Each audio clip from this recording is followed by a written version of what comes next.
killing people, Pascoe echoed wearily. Could you be a touch more specific? I can, said Elgood. I will. Suddenly he relaxed, smiled with great charm, displaying 2 large gold fillings. Mr. DL spoke very highly of you when I rang, said Elgood. I won't hide that I'd rather be talking to him, but if Andy DL says you're all right to talk to, then that's good enough for me. And Mr. DL told me that anything you had to say was bound to be worth listening to, said Pascoe. What DL had actually said was, I haven't got time to waste on Dandy Dick this morning, so I've landed him with you. Look after him, will you? I owe him a favour. I see, said Pascoe. And you repay favours by not letting people see you? DL's eyes glittered malevolently, and Pascoe added, What precisely does this chap Elgood want to talk to us about? Christ knows, said DL. Take him serious, lad. He came out from nowt. He's sharp, he's influential, he's not short of a bob or two, and he's a devil with the ladies. At that moment, DL had been summoned to the urgent meeting with the ACC, which was his excuse for not seeing Elgood. I'll need some background, Pascoe protested. Who is he, anyway? What's he do? But DL had only smiled. You'll have seen his name, lad. I'll guarantee that. Then he'd gone. Can we get down to details, Mr. Elgood? This man we're talking about. He works for your company, you say? Now, your work. What does that involve, precisely?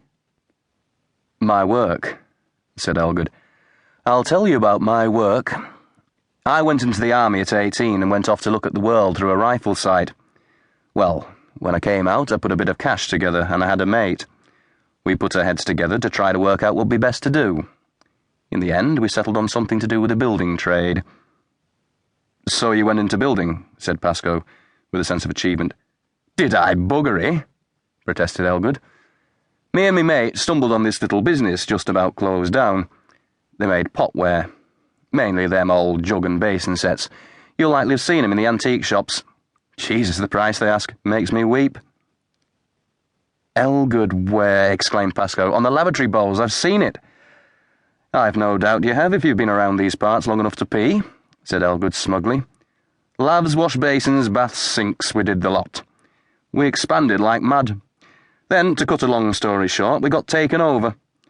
My partner wanted out, and ICE made a hell of a generous offer, with me guaranteed to stay in charge. Some people write their names on water, Mr. Pascoe. I wrote mine under it, mainly, and it's still there when the water runs away. Pascoe smiled. He was beginning to like the man. And the company's name, was it ICE, you said?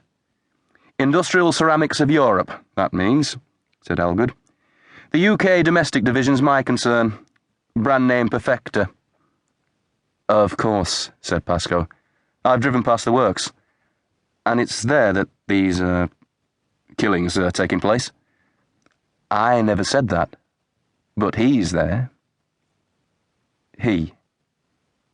Him as does the killings. Pascoe sighed. Mr. Elgood, I've got to have some details. Can we start with a name? His name? The one who's doing the killings? Elgood hesitated, then... It's Aldermann.